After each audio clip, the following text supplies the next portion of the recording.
Hi everyone, నా పేరు Nanda and welcome to my channel Nanda's journey. ఈ రోజు మనం కాశీ యాత్ర గురించి పూర్తి సమాచారం తెలుసుకుందాం. కాశీ, వారణాసి, బెనారస్ మూడు ఒకటే. కొంతమంది కన్ఫ్యూజ్ అవుతుంటారు, గుర్తుంచుకోండి.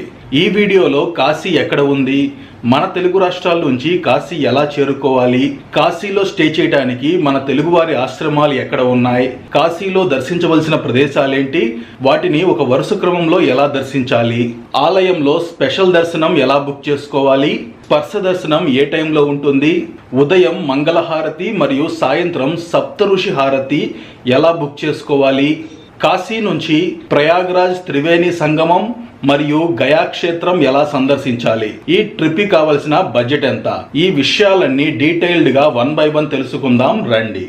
నేను ముందుగా నెల్లూరు నుంచి మథురా చేరుకున్నాను. 4 రోజుల శ్రీకృష్ణ జన్మభూమి యాత్ర పూర్తి చేసుకుని నైమిసారణ్యం చేరుకున్నాను. నైమిసారణ్యం సందర్శించి అయోధ్య చేరుకున్నాను. అయోధ్య సందర్శించి సీతారాములు వనవాసం చేసిన చిత్రకూట్ చేరుకున్నాను. చిత్రకూట్ సందర్శించి కాశీకి వెళ్తున్నాను. చిత్రకూట్ నుంచి కాశీకి డైరెక్ట్ బస్సెస్ లేవు. చిత్రకూట్ నుంచి ప్రయాగ్రాజ్ వెళ్లి ప్రయాగ్రాజ్ నుంచి మరో బస్సులో కాశీ వెళ్ళాలి. ఇప్పుడు మనం మన తెలుగు రాష్ట్రాల నుంచి కాశీ ఎలా చేరుకోవాలో చూద్దాం. తెలుగు రాష్ట్రాల నుంచి కాశీకి డైరెక్ట్ ట్రైన్స్ అందుబాటులో ఉన్నాయి. హైదరాబాద్, విజయవాడ, వైజాగ్, తిరుపతి నుంచి కాశీకున్న ట్రైన్ డీటెయిల్స్ డిస్క్రిప్షన్ లో ఇస్తాను, చెక్ చేయండి. కాశీకి వెళ్లే ట్రైన్స్ లో ఎక్కువగా బీహార్, యూపీ వాళ్ళు ప్రయాణిస్తుంటారు. స్లీపర్ బోగీలు అంత నీట్ గా ఉండవు. జనరల్ బోగీలకు స్లీపర్ కి పెద్ద తేడా ఉండదు. కాబట్టి వీలైనంత వరకు థర్డ్ ఏసీ బుక్ చేసుకోండి.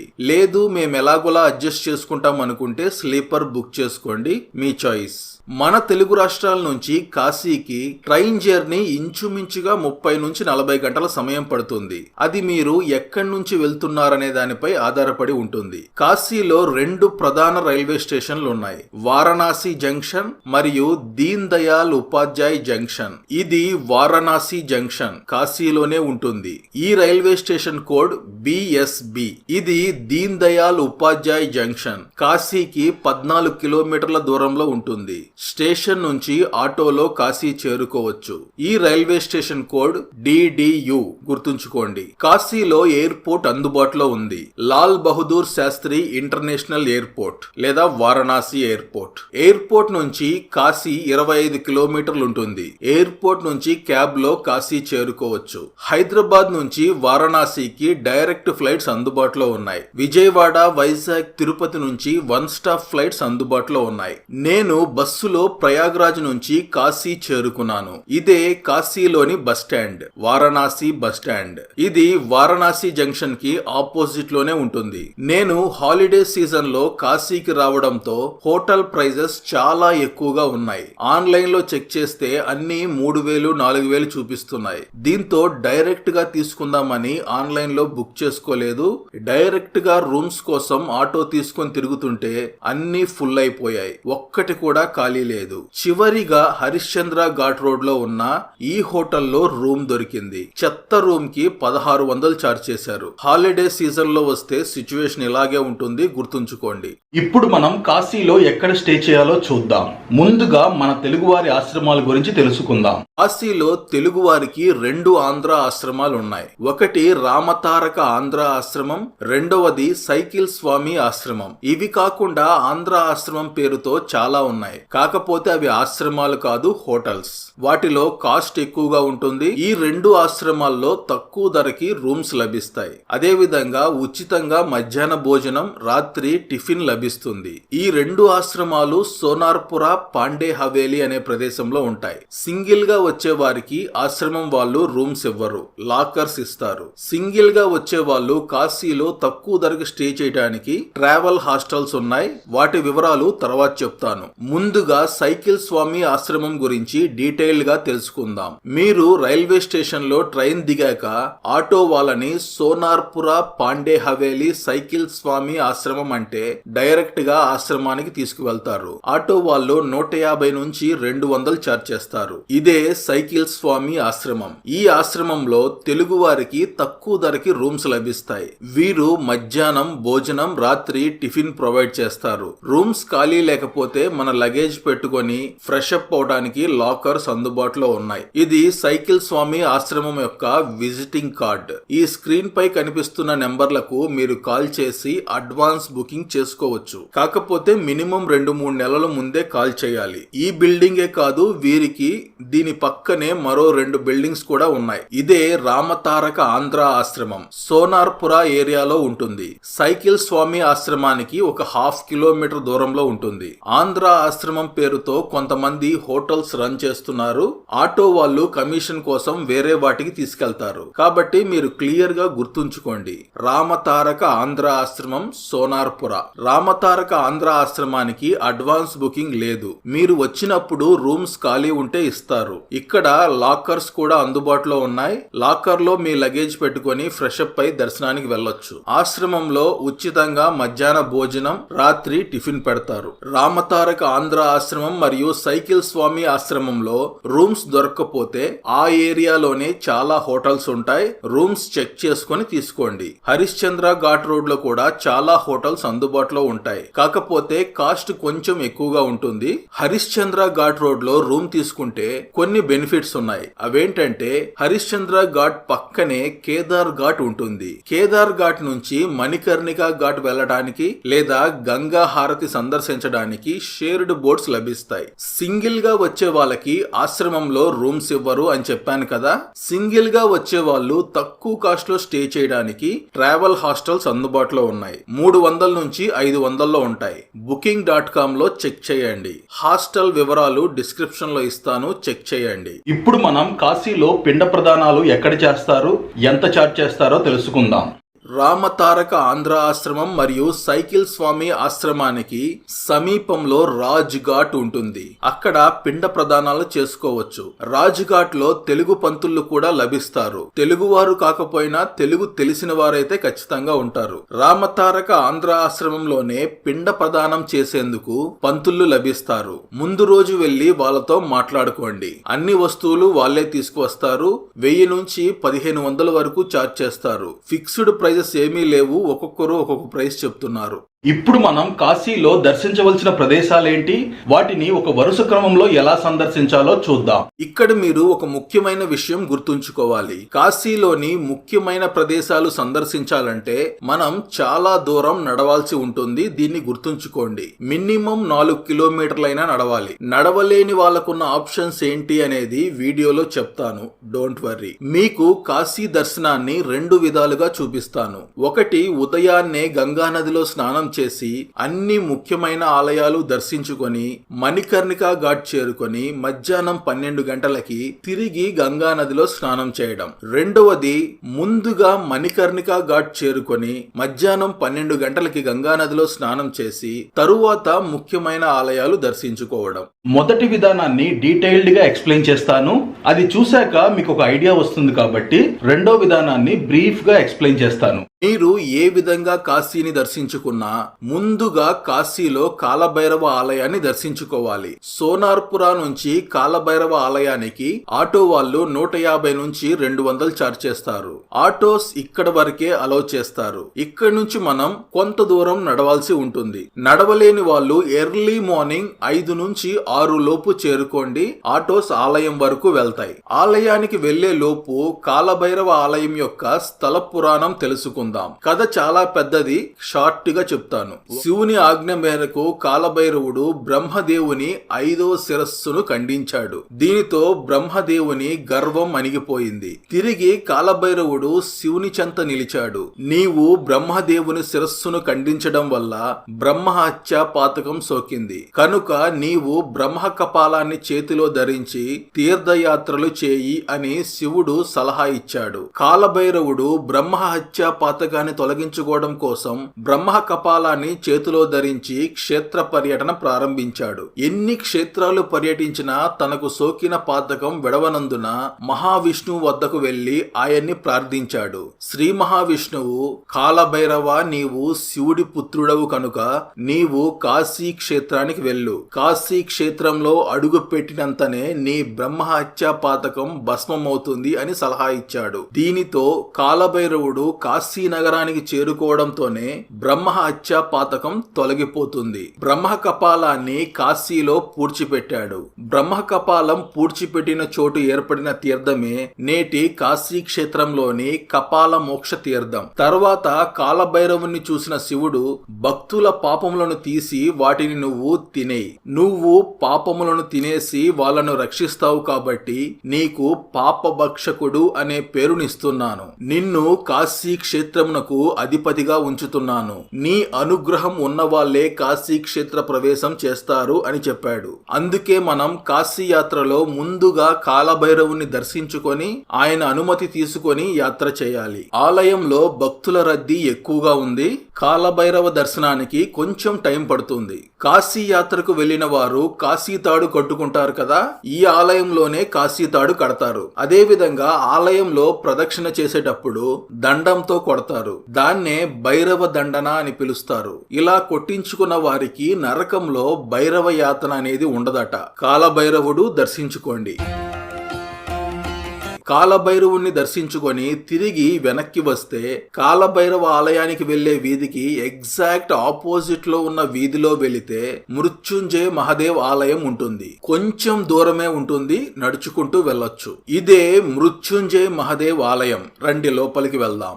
ఆలయంలో లోపలికి వెళ్ళగానే ఎడమవైపు మృత్యుంజయ మహాదేవ్ లింగం ఉంటుంది, దర్శించుకోండి. One of the powerful temple. ఈ మృత్యుంజయ లింగాన్ని దర్శించుకుంటే అకాల మృత్యువు నుంచి రక్షించబడతామని చెబుతారు. ఆలయ పూజారి ప్రత్యేకంగా ఈ ప్రసాదాన్ని నాకిచ్చారు. ఎందుకు ఇచ్చారనేది తెలియదు. ఇలా లోపలికి వెళితే ధన్వంతరి కూపం ఉంటుంది. కూపం అంటే బావి అని అర్థం. సకల పుణ్య నదుల్లోని నీరు ఈ బావిలో ఊరుతాయట. ఈ బావిలోని నీటికి ఆయుర్వేద గుణాలున్నాయట. ఈ నీటిని తాగితే రోగాలు నయమవుతాయని భక్తుల విశ్వాసం. ఈ ఆలయాన్ని దర్శించినప్పుడు తప్పకుండా ఈ నీటిని తాగండి. రండి, ఇప్పుడు మనం వారాహి మాత ఆలయానికి వెళ్దాం. వారాహి మాత ఆలయం మన్మందిర్ ఘాట్ సమీపంలో ఉంటుంది. వారాహి మాత ఆలయం వరకు ఆటో వెళ్ళదు. నంది సర్కిల్ వరకు ఆటో వెళ్తుంది. ఒక్కోసారి నంది సర్కిల్ కంటే ముందే ఆటోస్ ఆపేస్తారు. అక్కడి నుంచి రిక్షాలో వెళ్ళాలి. రిక్షా వాళ్ళు 50 రూపాయలు ఛార్జ్ చేస్తారు. రిక్షా కూడా ఆలయం వరకు వెళ్ళదు. రిక్షా దిగాక ఒక 1/2 కిలోమీటర్ పైనే నడవాల్సి ఉంటుంది. రిక్షా ఇక్కడ వరకే వెళ్తుంది. ఇక్కడ మన్మందిర్ ఘాటికి దారి చూపిస్తుంది చూడండి. కాకపోతే హిందీలో రాసి ఉంది. డౌట్ ఉంటే ఇక్కడ ఎవరినైనా వారాహి మాతా ఆలయం అని అడగండి, చెప్తారు. రండి వెళ్దాం. ఈ వీధిలో మనం ఇలా నేరుగా వెళితే ఎండ్ పాయింట్ వస్తుంది. ఇక్కడ నుంచి మనం ఎడమ వైపు వెళ్ళాలి.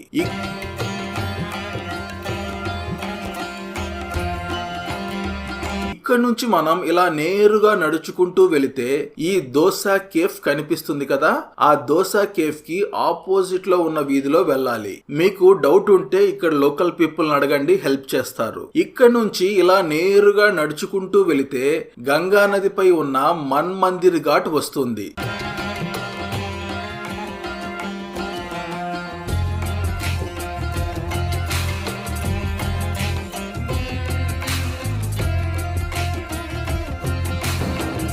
ఇదే మన్మందిర్ ఘాట్. పూర్తిగా మంచుతో కప్పేయడంతో గంగా నది కనిపించట్లేదు. ఇక్కడ గంగా నదిలో స్నానం చేసే వాళ్ళు స్నానం చేయండి, లేదంటే ఆ నీటిని తలపై చల్లుకోండి. ఇక్కడి నుంచి మనం ఎడమ వైపు వెళ్ళాలి. మన్మందిర్ ఘాటికి ఎదురుగా ఈ రావి చెట్టు ఉంటుంది. దాని పక్కనే డాల్ఫిన్ రెస్టారెంట్ ఉంటుంది, గుర్తుంచుకోండి. ఇక్కడ నుంచి మనం ఇలా నేరుగా నడుచుకుంటూ వెళితే 2 మార్గాలు కనిపిస్తాయి.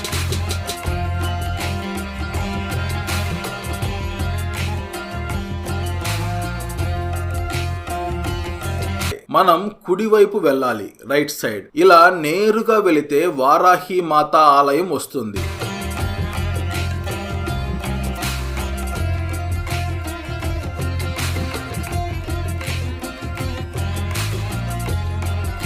ఇదే వారాహి మాత ఆలయం. ఈ ఆలయం ఉదయం 7:30 నుంచి 9:30 వరకు ఓపెన్ చేస్తారు. కేవలం 2 గంటలు మాత్రమే దర్శనం ఉంటుంది, గుర్తుంచుకోండి. వారాహి మాత దుర్గామాత యొక్క సైన్యాధ్యక్షురాలు. అమ్మవారు వారణాసి గ్రామ దేవత.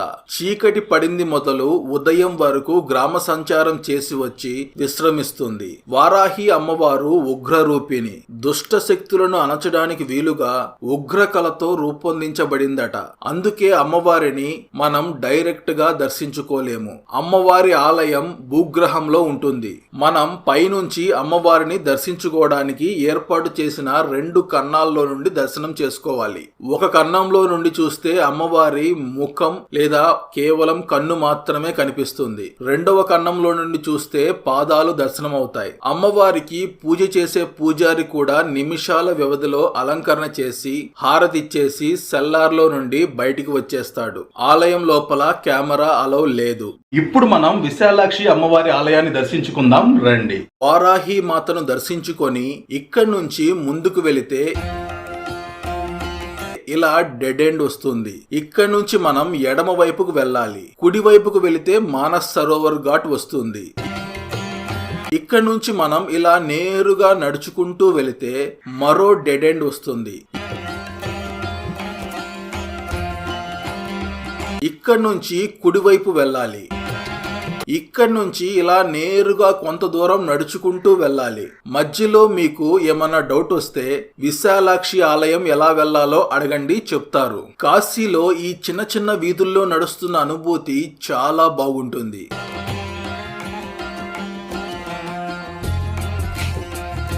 ఇలా నడుచుకుంటూ ముందుకు వస్తే కాశీ విశాలాక్షి మందిరానికి దారి అని యారో మార్క్ చూపిస్తుంది. తెలుగులో కూడా రాసున్నారు, చూడండి. మళ్ళీ మనం తిరిగి ఈ ప్రదేశానికి వస్తాం. ఈ ప్రదేశాన్ని గుర్తుంచుకోండి.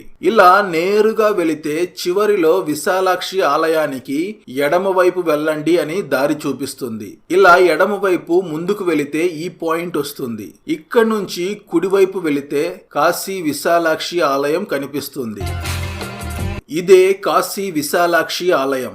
ఆలయం చిన్నదిగా ఉంటుంది, బట్ మోస్ట్ పవర్ఫుల్. ఈ ఆలయం అష్టాదశ శక్తి పీఠాల్లో ఒకటి. ఈ ప్రదేశంలో సతీదేవి చెవి పోగు పడిందని చెబుతారు. ఆలయంలో అమ్మవారికి 2 రూపాలుంటాయి. ఒకటి అర్చనామూర్తి, రెండవది స్వయంభూమూర్తి. ఆలయం లోపలికి వెళ్ళగానే అర్చనామూర్తి దర్శనమిస్తుంది. అర్చనామూర్తి వెనక స్వయంభూమూర్తి ఉంటుంది. మీరు కొంచెం సైడ్ కు వెళ్లి చూస్తే కనిపిస్తుంది. తప్పకుండా దర్శించుకోండి.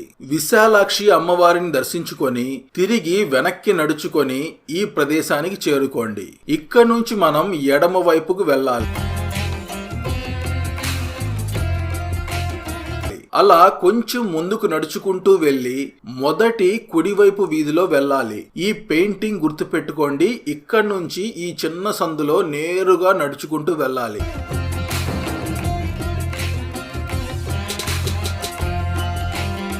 ఇలా నడుచుకుంటూ వస్తే ఈ డెడ్ ఎండ్ కనిపిస్తుంది. ఇక్కడ నుంచి రైట్ సైడ్ వెళ్ళాలి. ఇలా ముందుకు వెళ్లి లెఫ్ట్ సైడ్ వెళ్ళాలి. ఇక్కడ నుంచి కుడివైపు వెళ్ళాలి. ఇలా నేరుగా వెళ్లి రోడ్డు చివర నుంచి లెఫ్ట్ సైడ్ వెళ్ళాలి.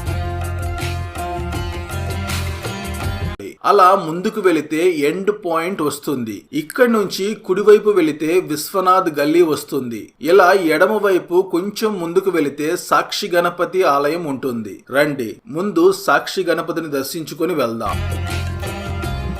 ఇదే సాక్షి గణపతి ఆలయం. భక్తులు కాశీ విశ్వేశ్వరుని దర్శించుకున్నారనేందుకు సాక్షిగా ఈ గణపతి ఉంటారు. మనం కాశీని దర్శించుకున్నట్లుగా కాలభైరవుడికి మరియు విశ్వనాథునికి సాక్ష్యమిస్తారట. దర్శించుకోండి. సాక్షి గణపతి ఆలయాన్ని దర్శించుకొని తిరిగి వెనక్కి నేరుగా వెళితే విశ్వనాథ్ గల్లీ వస్తుంది. ఇదే విశ్వనాథ్ గల్లీ. ఇక్కడి క్యూ లైన్ లో నిలబడుకున్న వాళ్ళందరూ కాశీ విశ్వనాథుణ్ణి దర్శించుకోవడానికి నిలబడిన వారే. ఇది గేట్ నెంబర్ 1 క్యూ లైన్. ఆలయానికి 4 గేట్లు ఉన్నాయి. ఈ గేట్ నెంబర్ 1 మెయిన్ గేట్ మరియు పురాతన గేట్ కూడా. ఈ క్యూ లైన్ లో అలా ముందుకు వెళితే ముందుగా దుండి గణపతి ఆలయం కనిపిస్తుంది. ఆ మూలన ఉన్న చిన్న ఆలయమే దుండి గణపతి ఆలయం. దర్శించుకోండి. ఈ దుండి గణపతి ఆలయం చాలా పవర్ఫుల్ అని చెప్తారు.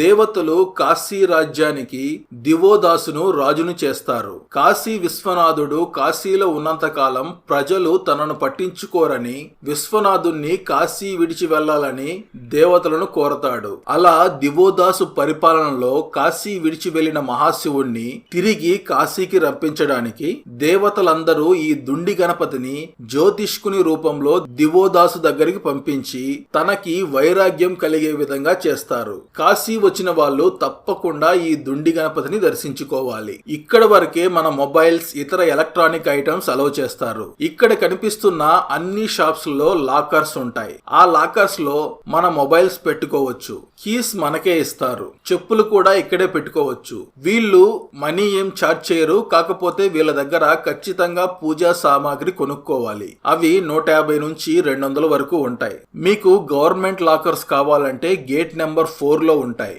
గేట్ నెంబర్ 4 తర్వాత చూపిస్తాను. ఈ దుండి గణపతి నుంచి కొంచెం ముందుకు వెళితే అన్నపూర్ణాదేవి ఆలయం ఉంటుంది. అన్నపూర్ణాదేవిని దర్శించుకోండి. అన్నపూర్ణాదేవి ఆలయంలో కెమెరా అలవ్ లేదు కాబట్టి ఇమేజెస్ తో మీకు స్టోరీ చెప్తాను. పురాణాల ప్రకారం ఓసారి పరమశివుడు ప్రపంచంలో అన్నంతో సహా అన్ని మాయే అంటాడు. భక్తుల ఆకలిని తీర్చే అమ్మాయిన పార్వతీదేవికి శివుని మాటలు నచ్చక కాశీ విడిచి కనిపించకుండా వెళ్లిపోతుంది. దాంతో ఆహారం దొరక్క ప్రజలు అలమటించడం ప్రారంభమవుతుంది. ప్రజల కష్టాలను చూడలేని అమ్మవారు తిరిగి వచ్చి అందరి ఆకలి తీరుస్తుంది. చివరికి ఆహారం యొక్క ప్రాముఖ్యతను గుర్తించిన శివుడు తన మాటలను వెనక్కి తీసుకొని భిక్ష పాత్రను పట్టుకొని పార్వతీదేవి వద్దకు వెళ్లి ఆహారాన్ని అడిగినట్లుగా చెబుతారు. అప్పటి నుండి పార్వతీదేవి అన్నపూర్ణగా కాశీలో నేటికి భక్తుల ఆకలిని తీరుస్తూనే ఉందని నమ్ముతారు. అన్నపూర్ణాదేవి ఆలయంలో ఉదయం 9 గంటల నుంచి మధ్యాహ్నం 3 గంటల వరకు అన్నదానం జరుగుతుంది. స్వీకరించండి. అమ్మవారిని దర్శించుకున్నప్పుడు ప్రసాదంగా బియ్యం ఇస్తారు. వాటిని ఇంట్లో పెట్టుకుంటే అన్నానికి కొరత ఉండదని చెబుతారు. అన్నపూర్ణాదేవి ఆలయానికి ఎదురుగా గేట్ నెంబర్ 1 ఎంట్రన్స్ ఉంటుంది. లోపలికి వెళ్లి కాశీ విశ్వనాథుని దర్శించుకోవచ్చు. లేదా కాశీ విశ్వనాథుని దర్శించుకొని తిరిగి వెనక్కి వచ్చేటప్పుడు అన్నపూర్ణాదేవిని దర్శించుకోవచ్చు. కాశీ విశ్వనాథ్ ఆలయం హిందువులకు ఎంతో పవిత్రమైన ఆలయం. వారణాసిలోని పవిత్ర గంగా నది ఎడమగట్టున ఉన్న ఈ చారిత్రాత్మక ఆలయం దేశంలోని 12 జ్యోతిర్లింగాలలో ఒకటి. శైవ క్షేత్రాలలో ఇది అత్యంత పవిత్రమైనదిగా చెబుతారు. హిందువులకు మోక్షాన్ని ప్రసాదించే సప్త మోక్షాలలో కాశీ ఒకటి. ఈ ఆలయం ఎంత పురాతనమైనదో ఖచ్చితంగా చెప్పేవారెవ్వరూ లేరు. కాశీ విశ్వనాథుని పేరుకి ఓ ప్రత్యేక అర్థం ఉంది. పురాణాల ప్రకారం ఆ పరమశివుణ్ణి ఆది అంతం లేనివాడిగా చెబుతారు. విశ్వమంతా ఆయనే ఉన్నారని విశ్వసిస్తారు. కాశీ విశ్వేశ్వరుడే విశ్వమంతా ఉన్నాడని హిందువుల ప్రగాఢ విశ్వాసం. ఆయన ఈ విశ్వానికే ఈశ్వరుడిగా చెబుతారు. అంటే విశ్వం మొత్తానికి ఆయనే దైవంగా నమ్ముతారు. కాశీ విశ్వేశ్వరుడు దర్శించుకోండి. 1656లో ఔరంగజేబు కాశీ విశ్వనాథ ఆలయంతో సహా కాశీలోని చాలా ఆలయాలను ధ్వంసం చేశాడు. ప్రస్తుతమున్న ఆలయాన్ని ఇండోర్ రాణి అహల్యాబాయ్ హోల్కర్ పునర్నిర్మించారు. పంజాబ్ రాజు మహారాజా రంజిత్ సింగ్ 1 టన్ను బంగారాన్ని ఆలయానికి దానంగా ఇచ్చాడు. ఆ బంగారంతోనే విశ్వనాథుని ఆలయానికి బంగారు తొడుగు చేశారు. ప్రస్తుతం మీరు చూస్తున్న ఈ కారిడార్ నిర్మాణానికి 2019 మార్చి 8న ప్రధానమంత్రి మోడీ గారు పునాది రాయి వేశారు. ఇప్పుడు మనం స్పెషల్ దర్శనం ఎలా బుక్ చేసుకోవాలి, స్పర్శ దర్శనం ఏ టైంలో ఉంటుంది, ఉదయం మంగళహారతి, సాయంత్రం సప్తఋషి హారతి ఎలా బుక్ చేసుకోవాలో చూద్దాం. ముందుగా స్పెషల్ దర్శనం గురించి తెలుసుకుందాం. స్పెషల్ దర్శనాన్ని సుగం దర్శనం అని పిలుస్తారు. స్పెషల్ దర్శనం టికెట్ 300. దీన్ని మనం ఆన్లైన్ లో బుక్ చేసుకోవచ్చు. స్క్రీన్ పైన కనిపిస్తున్న వెబ్సైట్ లో సుగం దర్శనం టికెట్స్ బుక్ చేసుకోవచ్చు. ఒక యూజర్ 10 టికెట్స్ బుక్ చేసుకోవచ్చు. దర్శనానికి వచ్చినప్పుడు 10 మంది ఐడి ప్రూఫ్స్ తప్పకుండా చూపించాలి. 12 లోపు పిల్లలకి టికెట్ అవసరం లేదు. విశ్వనాథ్ ఆలయానికి గేట్ నెంబర్ 4 ఎదురుగా Kashi Vishwanath temple trust help desk ఉంటుంది. అక్కడ డైరెక్ట్ గా స్పెషల్ దర్శనం టికెట్ బుక్ చేసుకోవచ్చు. కాకపోతే ఆ స్లాట్ లో ఖాళీ ఉంటేనే ఇస్తారు. ఇప్పుడు మనం స్పర్శ దర్శనం ఎలా చేసుకోవాలో చూద్దాం. గతంలో ఎప్పుడు వెళ్ళినా స్పర్శ దర్శనం అనుమతిచ్చేవారు. ప్రస్తుతం ఉదయం 4:30 నుంచి 6 గంటల వరకు, సాయంత్రం 4:30 నుంచి 6 గంటల వరకు స్పర్శ దర్శనం అనుమతిస్తున్నారు. స్పర్శ దర్శనం చేసుకునేవారు ఆ టైంకి వెళ్లే విధంగా ప్లాన్ చేసుకోండి. లేదంటే స్పెషల్ దర్శనం బుక్ చేసుకునే వాళ్ళు ఉదయం 4 నుంచి 6, సాయంత్రం 4 నుంచి 6 టైం స్లాట్ బుక్ చేసుకోండి. ఇప్పుడు మనం కాశీ విశ్వనాథునికి ఇచ్చే హారతి ఎలా బుక్ చేసుకోవాలో చూద్దాం. ఉదయం 3 గంటలకు మంగళ హారతి ఉంటుంది. దీని టికెట్ 350 రూపాయలు. మధ్యాహ్నం 11:15 భోగ్ హారతి ఉంటుంది. దీని టికెట్ 180 రూపాయలు. సాయంత్రం 7 గంటలకు సప్త ఋషి హారతి ఉంటుంది. దీని టికెట్ 180 రూపాయలు. అదే విధంగా రాత్రి 9 గంటలకు శృంగార్ హారతి ఉంటుంది. దీని టికెట్ కూడా 180 రూపాయలు. వీటిని మీరు ఆన్లైన్ లో బుక్ చేసుకోవచ్చు. వెబ్సైట్ లింక్ డిస్క్రిప్షన్ లో ఇస్తాను, చెక్ చేయండి. హారతి టికెట్ బుక్ చేసుకున్న వాళ్ళు అరగంట ముందే ఆలయానికి వెళ్లే విధంగా ప్లాన్ చేసుకోండి. ఫస్ట్ ప్రిఫరెన్స్ ఉదయం మంగళ హారతి, సాయంత్రం సప్త ఋషి హారతి. ఇది దొరక్కపోతే మధ్యాహ్నం భోగ హారతి, రాత్రి శృంగార హారతి బుక్ చేసుకోండి. స్పెషల్ డేస్ లో టికెట్ కాస్ట్ ఎక్కువగా ఉంటుంది, గుర్తుంచుకోండి. 2-3 రోజుల యాత్రకు వెళ్లిన వాళ్ళు అన్ని చూడాలంటే కుదరదు. ఎక్కువ రోజులు ప్లాన్ చేసుకుంటే అన్నీ చూడొచ్చు. ఇక్కడ మీరు కన్ఫ్యూజ్ అవ్వద్దు. నడవగలిగిన వాళ్ళు నేను వీడియోలో చూపించే 2 విధానాల్లో ఏ విధంగా అయినా కాశీని దర్శించుకోండి. ఎవరైతే నడవలేరో, ఎక్కువసేపు క్యూ లైన్ లో నిలబడలేరో వాళ్ళు స్పెషల్ దర్శనం బుక్ చేసుకొని గేట్ నెంబర్ 4 నుంచి దర్శనానికి వెళ్ళండి. గేట్ నెంబర్ 4 లోనే వీల్ చైర్స్ కూడా అందుబాటులో ఉంటాయి. హారతి వీక్షించాలనుకునే వారు 1 డే ఎక్స్ట్రాగా పెట్టుకోండి. దర్శనమయ్యాక తిరిగి వచ్చి లాకర్స్ లోని మీ మొబైల్స్, చెప్పల్స్ కలెక్ట్ చేసుకోండి. ఈ దుండి గణపతి ఆలయం పక్కనే ఒక వీధి కనిపిస్తుంది కదా, ఆ వీధిలో నేరుగా వెళ్లి కుడివైపు తిరిగితే గేట్ నెంబర్ 4 వస్తుంది. ఆ గేట్ నెంబర్ 4 కి సమీపంలోనే మణికర్ణిక ఘాటుకు వెళ్లేందుకు దారి ఉంటుంది. ఇలా నేరుగా వచ్చాక రైట్ తిరిగితే గేట్ నెంబర్ 4 కనిపిస్తుంది. మీరు కనుక ఎర్లీ మార్నింగ్ 6 గంటల లోపు దర్శనానికి వస్తే ఎలక్ట్రిక్ ఆటోస్ గేట్ నెంబర్ 4 వరకు వస్తాయి. ఆ తరువాత రోడ్ బ్లాక్ చేస్తారు. ఒక పాయింట్ వరకే ఆటోస్ వస్తాయి. అక్కడి నుంచి గేట్ నెంబర్ 4 కి రిక్షాస్ ఉంటాయి. రిక్షాలో గేట్ నెంబర్ 4 చేరుకోవచ్చు. లోపల గవర్నమెంట్ మొబైల్ లాకర్స్ ఉంటాయి, యూజ్ చేసుకోండి. గేట్ నెంబర్ 4 నుంచి రైట్ సైడ్ కొంచెం ముందుకు వెళితే మణికర్ణిక ద్వార్ కనిపిస్తుంది. ఇదే మణికర్ణిక ద్వారం. ఈ ద్వారం గుండా 1 కిలోమీటర్ నడిస్తే మణికర్ణిక ఘాట్ వస్తుంది. మీరేమైనా కన్ఫ్యూజ్ అయితే మణికర్ణిక ఘాట్ అని అడగండి, లోకల్ పీపుల్ హెల్ప్ చేస్తారు, డోంట్ వరీ. మణికర్ణిక ఘాట్ దగ్గరికి వచ్చేసాం. ఈ ఘాట్ ఎంట్రన్స్ లోనే శవదహనానికి కావలసిన వస్తువులన్నీ లభిస్తాయి. ఆ ఎదురుగా కనిపిస్తున్న ఆలయం తారకేశ్వర మహాదేవ్ ఆలయం. ఇదే తారకేశ్వర మహాదేవ్ ఆలయం, దర్శించుకోండి. ఈ ఆలయాన్ని విశ్వనాథ్ ఆలయాన్ని పునర్నిర్మించిన అహల్యాబాయి గారు నిర్మించారట. ఇక్కడ నుంచి ఎడమవైపు వెళితే చక్ర పుష్కరిణి మరియు రత్నేశ్వర్ మహాదేవ్ ఆలయం ఉంటుంది. ఇదే చక్ర పుష్కరిణి. దీనినే ఆది మణికర్ణిక అని కూడా పిలుస్తారు. గంగా నది భూమి మీదకు రాకముందు నుంచే కాశీలో ఈ పుష్కరిణి ఉన్నదట. ఈ పుష్కరిణిని విష్ణుమూర్తి తన సుదర్శన చక్రంతో తవ్వారట.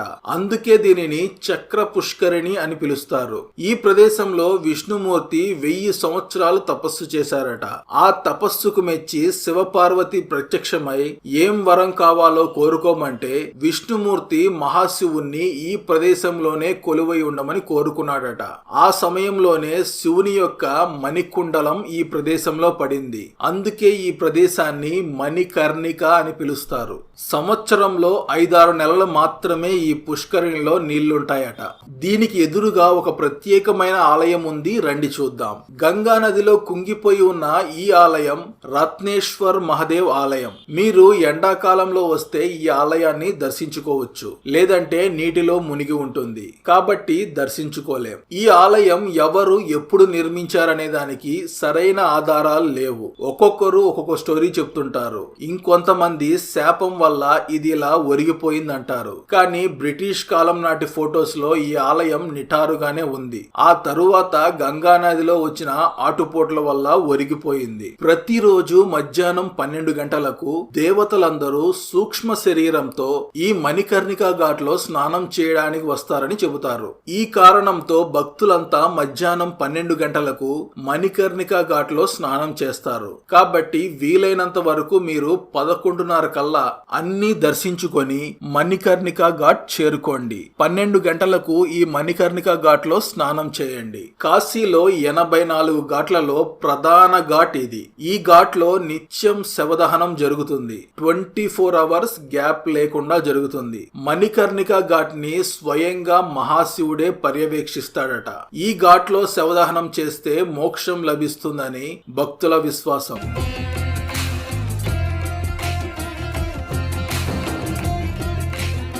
ఈ మణికర్ణిక ఘాట్ పక్కనే ఉన్నది లలిత ఘాట్. ఇదే కొత్తగా నిర్మించిన కారిడార్. రండి ఎలా ఉంటుందో చూపిస్తాను.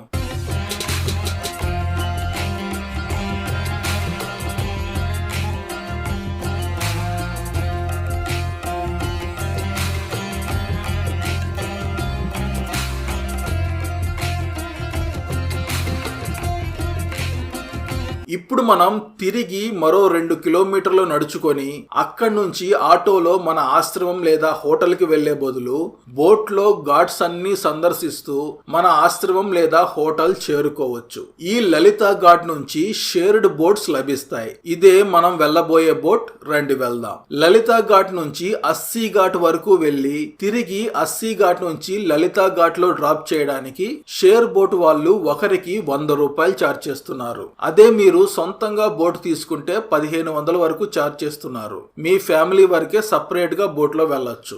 ఆంధ్ర ఆశ్రమం, సైకిల్ స్వామి ఆశ్రమం మరియు హరిశ్చంద్ర ఘాట్ రోడ్ అన్ని కేదార్ ఘాట్ సమీపంలో ఉంటాయి. కాబట్టి మీ బోటు వాళ్ళను కేదార్ ఘాట్ లో డ్రాప్ చేయమని చెప్పండి. కొన్ని బోట్స్ కేదార్ ఘాట్ వరకు వెళ్తాయి, మరికొన్ని బోట్స్ అస్సీ ఘాట్ వరకు వెళ్తాయి. కేదార్ ఘాట్ వరకు వెళ్లే బోట్ ఎక్కితే డైరెక్ట్ గా కేదార్ ఘాట్ లో దిగండి. అస్సీ ఘాట్ వరకు వెళ్లే బోట్ ఎక్కితే అస్సీ ఘాట్ సందర్శించి రిటర్న్ వెళ్లేటప్పుడు కేదార్ ఘాట్ లో డ్రాప్ చేయమని చెప్పండి. గంగా నదిపై బోటింగ్ ని ఆస్వాదిస్తూ ఈ ఘాట్లను వీక్షించండి.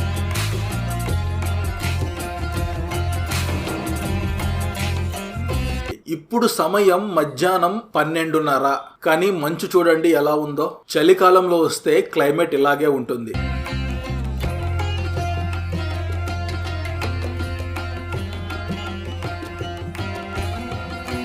ఆ ఎదురుగా కనిపిస్తున్నదే అస్సీ ఘాట్. కాశీలోని ప్రధాన ఘాట్లలో ఇది ఒకటి. ఈ ప్రదేశంలోనే అస్సీ నది గంగా నదిలో కలుస్తుంది. ఇక్కడి నుంచి మన బోట్ రిటర్న్ వెళ్తుంది.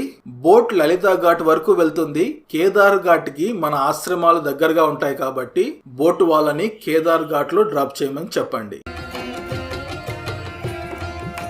ఇదే కేదార్ ఘాట్. దీని పక్కనే ఉన్నది హరిశ్చంద్ర ఘాట్. సాయంత్రం మనం గంగా హారతికి వెళ్ళడానికి మళ్ళీ ఇక్కడికే వస్తాం. అప్పుడు దాన్ని క్లియర్ గా చూపిస్తాను. ఇక్కడి నుంచి ఆశ్రమాలు ఒక 1/2 కిలోమీటర్ లో ఉంటాయి. నడుచుకుంటూ వెళ్ళొచ్చు. నడవలేని వాళ్ళకి రిక్షాలు లేదంటే బ్యాటరీ ఆటోస్ లభిస్తాయి. ఇప్పుడు లంచ్ చేసి రెస్ట్ తీసుకోండి. సాయంత్రం 4 గంటలకు తిరిగి కేదార్ ఘాట్ చేరుకోండి. కేదార్ ఘాట్ నుంచి గంగా హారతి సందర్శించడానికి షేర్డ్ బోట్స్ లభిస్తాయి. మనం వెళ్ళబోయే బోట్ ఇదే. రండి వెళ్దాం. బోటు వాళ్ళు కేదార్ ఘాట్ నుంచి మణికర్ణిక ఘాట్ వరకు వెళ్లి రిటర్న్ లో దశస్వమేధ ఘాట్ దగ్గర ఆపి గంగా హారతి చూపించి తిరిగి మనల్ని కేదార్ ఘాట్ దగ్గర డ్రాప్ చేయడానికి 300 నుంచి 350 రూపాయలు తీసుకుంటున్నారు. సొంతంగా మీ ఫ్యామిలీ వరకే బోట్ తీసుకోవాలనుకుంటే ఇంచుమించుగా 1500 నుంచి 2000 వరకు ఛార్జ్ చేస్తున్నారు. ఇలా కాకుండా మేము డైరెక్ట్ గా నడుచుకుంటూ వెళ్తాం అనుకుంటే రామతారక ఆంధ్ర ఆశ్రమం సైకిల్ స్వామి ఆశ్రమం నుంచి దశస్వమేధ ఘాట్ ఇంచుమించుగా 1 కిలోమీటర్ ఉంటుంది. అదే మీరు హరిశ్చంద్ర ఘాట్ రోడ్ లో హోటల్ తీసుకుంటే ఇంచుమించుగా 2 కిలోమీటర్లు నడవాల్సి ఉంటుంది. ఆ టైంలో వెహికల్స్ ఏవి అలౌ చేయరు. తిరిగి వచ్చేటప్పుడు కూడా నడిచే రావాల్సి ఉంటుంది. ఇలా బోట్లో వెళ్తారా లేదా నడిచి వెళ్తారా అనేది మీ చాయిస్. కాశీలో గంగా హారతి ఒక 5-6 ప్రదేశాల్లో ఇస్తారు. అన్నిటికంటే ప్రధానమైనది దశస్వమేధ ఘాట్ లో ఇచ్చే గంగా హారతి. తరువాత 80 ఘాట్ లో ఇచ్చే గంగా హారతి బాగుంటుంది. గంగా హారతి సందర్శించడానికి ఫస్ట్ ప్రిఫరెన్స్ దశస్వమేధ ఘాట్ కి ఇవ్వండి. వీలు కాకపోతే సెకండ్ ప్రిఫరెన్స్ 80 ఘాట్. ఇదే దశస్వమేధ ఘాట్. గంగా హారతికి ప్రిపేర్ చేస్తున్నారు. ఆల్రెడీ మనకంటే ముందు ఎన్ని బోట్లు క్యూలో ఉన్నాయో చూడండి. బోటు వాళ్ళు కాశీలోని ప్రధాన ఘాట్ అయిన మణికర్ణిక ఘాట్ మరియు కొత్తగా నిర్మించిన లలిత ఘాట్ చూపించి తిరిగి దశస్వమేధ ఘాట్ కి తీసుకువస్తారు.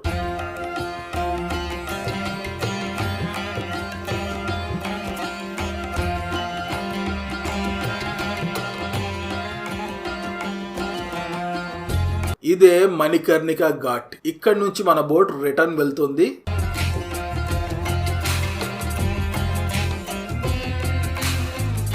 చివరిగా బోట్ ని దశస్వమేధ ఘాట్ లో ఆపారు. గంగా హారతి చలికాలంలో సాయంత్రం 6:30 గంటలకు, అదే వేసవి కాలంలో 7 గంటలకు ఉంటుంది.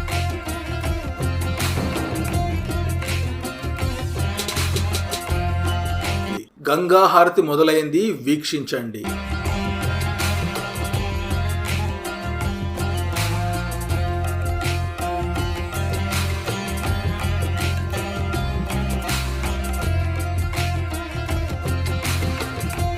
గంగా హారతి సందర్శించి తిరిగి బోట్లో కేదార్ ఘాట్కి వెళ్తున్నాం.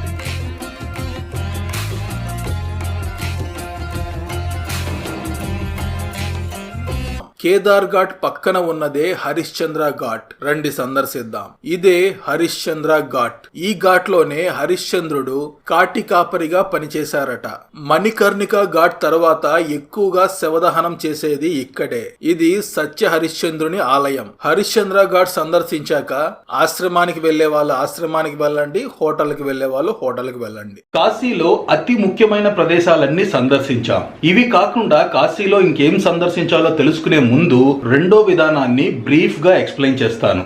రెండో విధానంలో ముందుగా కాలభైరవుని దర్శించుకోండి. కాలభైరవ ఆలయానికి సమీపంలో ఉన్న మృత్యుంజయ మహాదేవ్ ఆలయాన్ని దర్శించుకోండి. తరువాత 11:30 కల్లా మణికర్ణిక ఘాట్ చేరుకునే విధంగా ప్లాన్ చేసుకోండి. కాలభైరవ ఆలయం నుంచి మణికర్ణిక ద్వార్ వరకు ఆటోలో చేరుకొని అక్కడి నుంచి నడుచుకుంటూ మణికర్ణిక ఘాట్ చేరుకోవచ్చు. మణికర్ణిక ద్వార్ వరకు ఆటో రాదు, ముందే ఆపేస్తారు. 1/2 కిలోమీటర్ పైనే నడవాల్సి ఉంటుంది. లేదంటే కాలభైరవ ఆలయం నుంచి కేదార్ ఘాట్ వరకు ఆటోలో చేరుకొని అక్కడి నుంచి బోట్ లో మణికర్ణిక ఘాట్ చేరుకోవచ్చు. ఎలా వెళ్లాలనేది మీ చాయిస్. మధ్యాహ్నం 12 గంటలకు మణికర్ణిక ఘాట్ లో స్నానం చేసి కాశీ విశ్వనాథుని దర్శించుకోండి. ఆ తరువాత అన్నపూర్ణ దేవిని దర్శించుకోండి. ఆలయంలో అన్నదానం జరుగుతుంటుంది, భోజనం చేయొచ్చు. ఆ తర్వాత దుండి గణపతిని దర్శించుకొని కాశీ విశాలాక్షి అమ్మవారిని దర్శించుకోండి. సాయంత్రం గంగా హారతి వీక్షించండి. తరువాతి రోజు ఉదయం వారాహి మాతను దర్శించుకోండి. ఇప్పుడు మనం కాశీలో సందర్శించవలసిన ఇతర ప్రదేశాలు మరియు షాపింగ్ గురించి తెలుసుకుందాం. ఇప్పుడు నేను చెప్పబోయే ప్రదేశాలు సందర్శించడానికి బెనారస్ శారీస్ షాపింగ్ చేయడానికి 1 డే సరిపోతుంది. ఇప్పుడు మనం సందర్శించబోయే ప్రదేశాలన్నీ కవర్ చేయడానికి ఆటో వాళ్ళు 1200 ఛార్జ్ చేస్తున్నారు. మీరు ఎక్కువ మంది ఉంటే వెహికల్ మాట్లాడుకోండి, మినీ వ్యాన్ లాగా ఉంటాయి. 1400 నుంచి 1500 ఛార్జ్ చేస్తారు. ఈ ప్రదేశాలన్నీ డీటెయిల్డ్ గా ఎక్స్ప్లెయిన్ చేయను, బ్రీఫ్ గా చెప్పేస్తాను. మొదటిది భారత మాత ఆలయం, రెండవది సారనాథ్. సారనాథ్ బౌద్ధులకు అత్యంత ముఖ్యమైన 4 ప్రదేశాల్లో ఒకటి. బౌద్ధ మతం జన్మించిన ప్రదేశం ఇదే. బౌద్ధ బౌద్ధగయలో జ్ఞానోదయం పొందిన గౌతమ బుద్ధుడు వారణాసి చేరుకొని తన మొట్టమొదటి ప్రవచనాన్ని ఈ ప్రదేశంలోనే ఇచ్చాడు. ఔరంగజేబు కాశీ నగరంపై దండయాత్ర చేసినప్పుడు కాశీ విశ్వనాథ ఆలయంతో పాటు ఈ సారనాథ్ని కూడా ధ్వంసం చేశాడు. దీని ఎంట్రీ టికెట్ 20 రూపాయలు. కాశీ రాజు నివసించిన రామ్నగర్ ఫోర్ట్.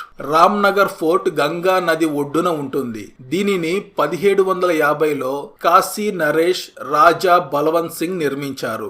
దీని ఎంట్రీ టికెట్ 75 రూపాయలు. పురాతన కాలంలో రాజులు వినియోగించిన వస్తువులు చూడవచ్చు, కాకపోతే లోపల కెమెరా అలౌ లేదు. ఈ కోటను సందర్శించి కోట వెనక భాగానికి వెళితే వ్యాస మహర్షి తపస్సు చేసిన ప్రదేశం ఉంటుంది. దాన్నే వ్యాస కాశీ అని పిలుస్తారు. చాలా మంది ఈ ప్రదేశాన్ని మిస్ చేస్తుంటారు. తప్పకుండా దర్శించండి. బనారస్ యూనివర్సిటీ. బనారస్ యూనివర్సిటీ అతి పురాతన యూనివర్సిటీల్లో ఒకటి. దీన్ని 1916లో మదన్ మోహన్ మాల్వియా స్థాపించారు. ఈ యూనివర్సిటీ క్యాంపస్ లో కాశీ విశ్వనాథ ఆలయాన్ని నిర్మించారు. దీన్నే బిర్లా టెంపుల్ అని కూడా పిలుస్తారు. ఈ ఆలయ నిర్మాణం చాలా బాగుంటుంది.